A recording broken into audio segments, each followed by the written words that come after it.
सो next module जो अपने को आ जाता है वो होंगी आ लिसनिंग।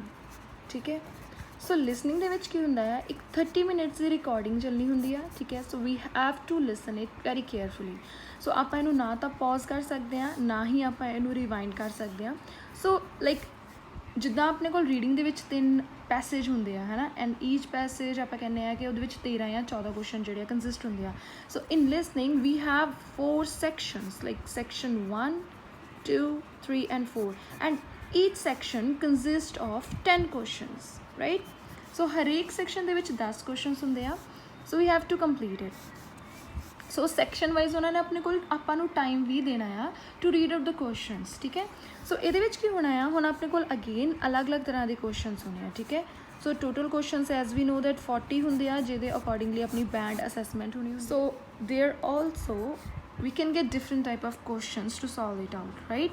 जिदा फिल इन द ब्लैंक्स हो सकती हैं, मैप आ सकते अपने को, MCQs मल्टीपल चॉइस क्वेश्चनस वो आ सकते हैं। ठीक है, शॉर्ट क्वेश्चन आंसर्स आ सकते हैं, ओपीनियन मैच हो सकता, मतलब कि एक बॉक्स के ना 2 या 3 जणों का नाम गिवन दिता ABC लिख के। ठीक है, so we have to match the opinion, like किहड़े ने किहड़ा ओपीनियन दिता है, लाइक साइड पर अपने को क्वेश्चनस वाइज हो सकते हैं। ठीक है, clear? We can also get any flow chart और एनी डायग्राम और लेबल। ठीक है, कि मतलब कोई डायग्राम देता आपको लेबलिंग वगैरह करनी है। ठीक है, so these are the questions we can get in listening module as well. So we have sufficient time to read out all the questions as well as their options in listening too. So अपने को ना sufficient time होंगे आप उन्होंने questions नूं चंगी तरह ना पढ़ लेना। पहला देखो जो मैं पहला पढ़िया होगा तो डेफिनेटली कि मैं उस चीज़ लिए अवेयर होंगी कि उन्होंने की बोलना है, क्योंकि जरूरी नहीं है कि उन्होंने एग्जैक्ट उही वर्डिंग दे विच बोलना है ना, सिनोनिम्स यूज़ किए हो सकते हैं। दूसरी चीज़ ठीक है, उन्होंने एक्सेंट भी डिफरेंट होना है। So I recommend that follow any of the like English movie और any of the web series where subtitles are also given. जिथे सबटाइटल्स लिखे हों देखो उन्होंने डब करके मतलब ना सुनो, लाइक उन्होंने हिंदी च या पंजाबी च करके ना सुनो, उन्होंने उस एक्सेंट च सुनो जिस एक्सेंट च वो हैगी आ, ਤਾਂ ਹੀ ਤਾਂ ਤੁਹਾਨੂੰ मतलब लिसनिंग ਜਿਹੜਾ ਮੋਡਿਊਲ ਈਜ਼ੀ ਲੱਗੂਗਾ। ਜਿੰਨੇ ਜ਼ਿਆਦਾ ਤੁਸੀਂ ਵੱਖ-ਵੱਖ ਐਕਸੈਂਟ ਦੇ ਨਾਲ ਫੈਮੀਲੀਅਰ ਹੋਗੇ ਉਨਾ ਹੀ ਤੁਹਾਡੇ ਲਈ ਸੌਖਾ ਹੋਗਾ ਲਿਸਨਿੰਗ ਮੋਡਿਊਲ ਨੂੰ ਕਰਨਾ। ਠੀਕ ਹੈ, ਕਲੀਅਰ ਆ?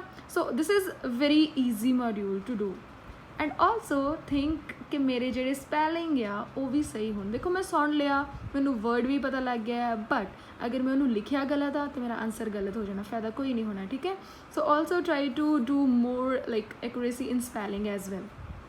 ठीक है, okay, one thing more, when you have done this, मतलब जो अपने चारे के चारे सैक्शन कंप्लीट हो गए, they will give you 10 minutes extra to complete your answer booklet. सो उन्होंने कहना है इस 10 मिनट के now you have time to transfer your answers. ठीक है, सो ये 10 मिनट आप अपने आंसर ट्रांसफर करने हैं and don't forget that I have to write it in capital letters. ठीक है, सो नैक्सट जो अपने को मॉड्यूल